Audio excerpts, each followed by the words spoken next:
මෛත්‍රීපාල සිරිසේන ජනාධිපතිවරයා පොදු විපක්ෂයේ සමග ඇති කරගත් එකඟතාවය අනුව ඉදිරි පාර්ලිමේන්තු මැතිවරණයේදී ඔහු නිර්පාක්ෂික විය යුතුයි. ඒ තමයි එකඟතාවය. ඔබතුමා හිතනවාද ඔහු ඒකඟතාවය රැකගෙන කටයුතු කරයි කියලා නැත්නම් නිදහස් පක්ෂයේ වේදිකාවට ගොඩ වේද? නේද එතුමා ඔය කීන එකඟතාවයන් පිළිබඳව අපිට අවබෝධයක් නැහැ.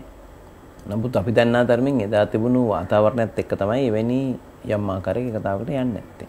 හැබැයි එතුමා දේශපාලන පක්ෂයක නායකයා වෙනකොට ඒ தත්ත්වය එසේම අනුගමනය කරන්න බෑ.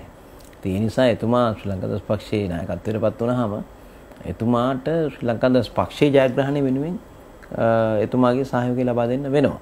එතුමා ශ්‍රී ලංකා නිදහස් පක්ෂයේ නායකත්වය ලබා ගන්නේ හිටපු ජනාධිපති මහින්ද රාජපක්ෂ දේශපාලන වශයෙන් ඔහු දේශපාලන ඉවත් කරන්නද? මේ රටේ දෙවතාවක් අති බහුතරයකින් ජනාධිපති වෙච්ච ජනාධිපතිවරයෙක් නැවත පාර්ලිමේන්තුවට තරම් කරන්න එනවද කියන ප්‍රශ්නේ. ඊළඟට ඒක එතුමාගෙන්ම දැනගන්න ඕනේ එතුමා එහෙම සූදානම්ද කියන කාරණේ. නමුත් මම විශ්වාස කරන්නේ අතිකරු හිටපු ජනාධිපතිතුමා අපේ මධ්‍යම කාර්ය සභාව ඇවිල්තුන ලියුම අනුවම එතුමා කිසිදාක ශ්‍රී ලංකා දස් පක්ෂය හැරයන්නේ නැති බව ප්‍රකාශ කරලා තියෙනවා. නමුත් යම් මතයක් තිබෙනවා නිදහස් පාක්ෂිකයන්ගෙන්ම දැන් හිටපු ජනාධිපති මහින්ද රාජපක්ෂ අගමැති අපේක්ෂක ලෙස ඉදිරි පාර්ලිමේන්තු මැතිවරණයට ඉදිරිපත් කළ යුතුයි කියලා. මේ සම්බන්ධයෙන් නිදහස් පක්ෂ ජ්‍යෙෂ්ඨයන්ගේ විරෝධය එල්ල වෙලා තියෙන ආකාරය තමයි අපිට පේන්නේ. එහෙම විරෝධයක් කියන එකක් එහෙම කෙල්ල එල්ල වෙලා නැහැ. නමුත් ප්‍රශ්නේ තියෙන්නේ එහෙම ඉදිරිපත් වෙනවා නම් ඒක ඉස්සෙල්ලා එතුමා තීන්දුව කරන්න ඕනේ. එතකොට එතුමා තීන්දුව කරනවා පක්ෂයේ හැටියට පක්ෂ අනුශාසකවරයෙක් කියලා එතුමා ඉන්නවා. එතකොට පක්ෂයත් එක්ක කතා කරන්න පුළුවන්. ඉතින් සාමාන්‍ය සම්ප්‍රදාය වෙලා තියෙන්නේ ජනාධිපතිවරයෙක් හැටියට හිටපු කෙනෙක් මුළු රටේම ජනතාවගේ ඡන්දයෙන් නැවත පාර්ලිමේන්තුවට ඉදගෙන ප්‍රශ්නයයි මතුවෙන්නේ. පක්ෂයේ තරුණ සංවිධානයේ නිල් බලකාය ඒ සම්බන්ධයෙන් වෙනස්කමක් සිදු වුණාද පසුගිය අවසන් ශ්‍රී ලංකා නිදහස් පක්ෂයේ කවදාවත් තරුණ සංවිධානයක් මිස නිල් බලකායක් තිබුණේ නැහැ. හැබැයි ඒක මේ යම් කණ්ඩායමක් විසින් ඒ විදිහේ පිරිසක් සකස් කරගත්තා. හැබැයි දැන් අපි සියල්ල ව්‍යවස්ථාවෙන් සංශෝධනය කරලා තිනවා. අපි දැන් මෙතක් පටන් කියන්නේ තරුණ පෙරමුණ. අපි මින් ඉදිරියට තින්නේ නිල් බලකායක් නෙමෙයි ශ්‍රී ලංකා නිදහස් පක්ෂයේ තරුණ පෙරමුණ.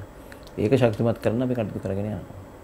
එක්සත් ජාතික පක්ෂය අවුරුදු 10ක් බලාගෙන ඉඳලා බලයට පැමිණලා තිබෙනවා.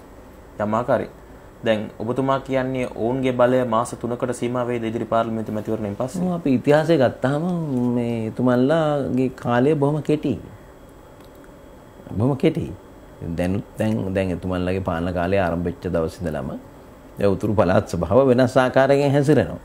ඔබතුමන්ලාගේ ජනාධිපතිවරයා තමයි අපේ ජනාධිපතිවරයෙක් ඉන්න ගැත්ත. නමුත් දැන් ආණ්ඩුව ගෙනියන්නේ එක්සත් ජාතික පක්ෂයේ ප්‍රධානී ඉන්නේ.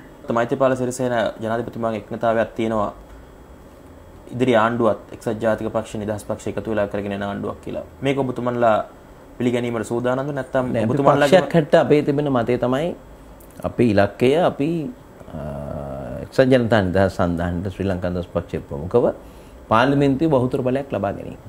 එතකොට ඊට පස්සේ අපේ ආණ්ඩුක්‍රම ව්‍යවස්ථාව අනුව තමයි කටයුතු කරන්න වෙන්නේ. නමුත් එකඟතාවයක් තියෙනවා. එකඟතාවයන් වලින් එහෙම කරන්න බෑ. මොකද හේතුව එකඟතාවය අපි එකඟතාව වෙලා නැහැ කිසි කෙනෙක් එක්ක මොනම කාරණයක් සම්බන්ධයෙන්වත්. ඒ එකඟතාවයෙන් නැති වෙලා තියෙන්නේ මේ පරිසරය තුල. නමුත් අද ඊට වඩා වෙනස්.